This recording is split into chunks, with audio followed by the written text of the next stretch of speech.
Did you know that Americans earn in a month what others earn in a year? There's a striking disparity in the world of wages, and it's not just a matter of dollars and cents. Picture this. An average American worker clocking in and out of their 9 to 5 pulls in a monthly paycheck that mirrors an entire year's earnings for someone in another country. This isn't a tale of two cities, it's a tale of two economies, two worlds, two realities. But how did we get here? How did we end up in a world where the monthly salary of one nation can equate to the annual income of another? The answer isn't straightforward. It's a complex puzzle of economics, education, skill sets, social constructs, and political influences. It's a global game of monopoly, and the stakes are real. It's a shocking statistic, isn't it? But what's the reason behind this income gap? To understand this disparity, we need to delve into some economic factors. Now, the first thing that comes to mind is GDP, or Gross Domestic Product, which is essentially the total value of all goods and services produced by a country in a given period. Generally, countries with higher GDP have higher average salaries. The United States, having one of the world's largest GDPs, naturally has higher average wages compared to many other countries. Now let's talk about the cost of living. The cost of living refers to the amount of money needed to cover basic expenses such as housing, food, taxes, and healthcare. In countries where the cost of living is high, like the United States, salaries tend to be higher to accommodate these costs. Another economic factor to consider is the exchange rate. Exchange rates can significantly affect how much a salary is worth in another country. For instance, one US dollar may be equivalent to several units of another country's currency, so while an American salary may seem high when converted to another currency, it may not be as impressive when you consider the cost of living and purchasing power in the US. Speaking of purchasing power, let's not forget about purchasing power parity, or PPP. PPP is a useful measure that allows us to compare the purchasing power of different countries' currencies. It gives us a more accurate picture of the economic strength and living standards in a country. For example, a meal at a restaurant might cost $10 in the US, but the same meal might cost much less in another country.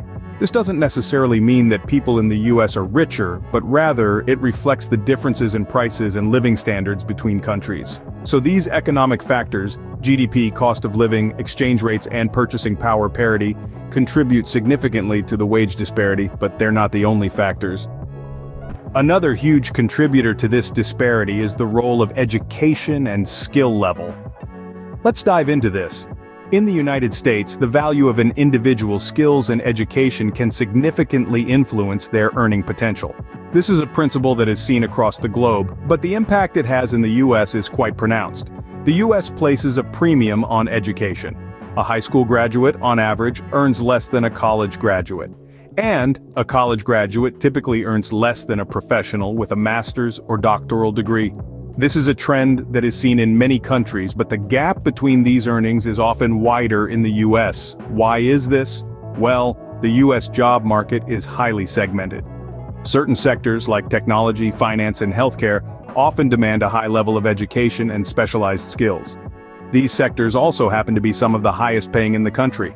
On the other hand, sectors that require less education, like retail or hospitality, often pay significantly less. And while there are exceptions, the trend remains. Higher education often equates to higher income.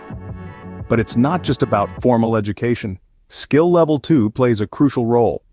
The US economy is increasingly knowledge-based, and there is a demand for high-skilled labor. Jobs that require complex problem-solving capabilities, technical expertise, or creative abilities often pay more than jobs that don't. The data backs this up. According to a report by the OECD in 2024, the average earnings of a worker in the US with a tertiary education were nearly twice that of a worker with only a secondary education. Now let's compare this to other countries. While education and skill level do influence earnings globally, the difference is often less stark. The same OECD report showed that in many countries, the earnings gap between workers with tertiary and secondary education was significantly smaller. Education and skill level play a significant role, but there's more to consider. Sometimes the disparity isn't only about economics or education, social and political factors also come into play. Social and political factors can significantly influence income disparity.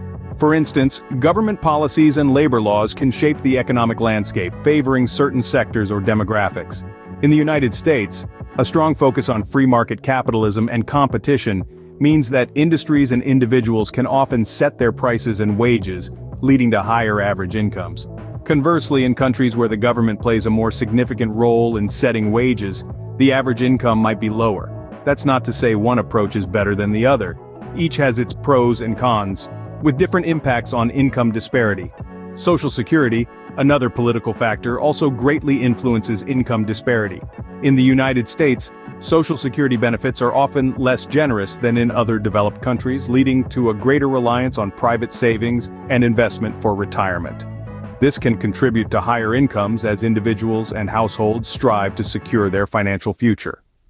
Labor laws, too, can have a profound impact. In countries with robust labor protections, workers may enjoy higher wages and better working conditions. But these same protections can sometimes lead to higher unemployment rates, as businesses may be less willing to hire new staff due to the increased costs. On the other hand, in countries where labor laws are less stringent, there may be a wider gap between the highest and lowest earners. This is often seen in countries that rely heavily on low-skilled labor for their economic output. Moreover, political stability plays a key role. Countries with unstable political environments often see greater income disparity, as the lack of clear, consistent policies can lead to economic uncertainty, discouraging investment, and lowering overall incomes. In contrast, countries with stable political systems often have more consistent economic policies.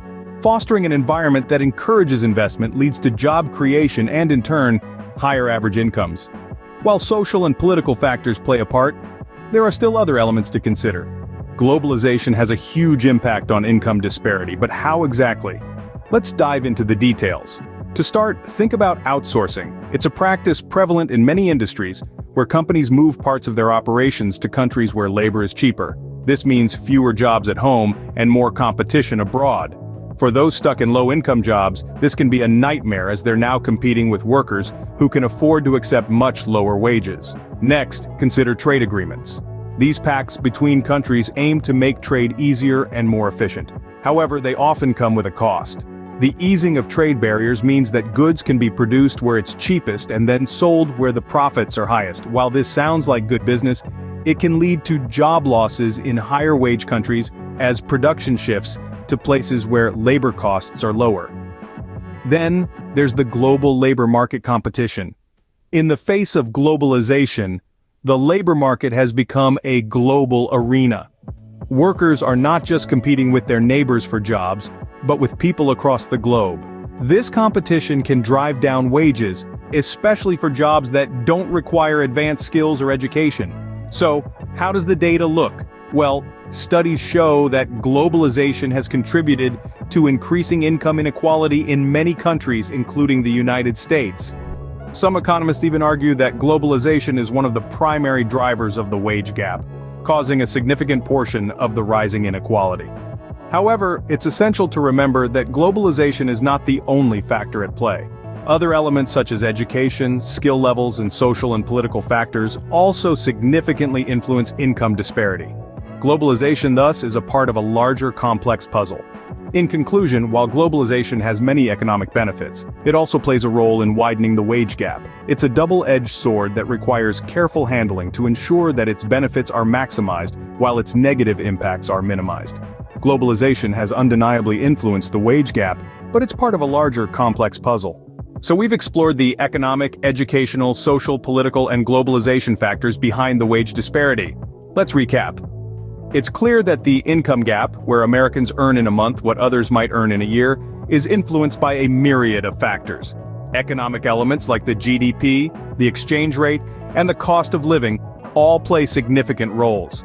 Education and skill levels also factor in, with higher levels often correlating to higher wages. Social and political factors can't be overlooked either, as they shape policies and regulations that impact earnings. Lastly, globalization has a substantial effect, as it changes the dynamics of the labor market. This disparity is a complex issue, deeply rooted in the systems and structures of our world. It's not something that can be solved overnight or by any one country alone. Understanding these factors can help us work towards a more equitable global economy, but remember, it's a complex issue with no easy solutions.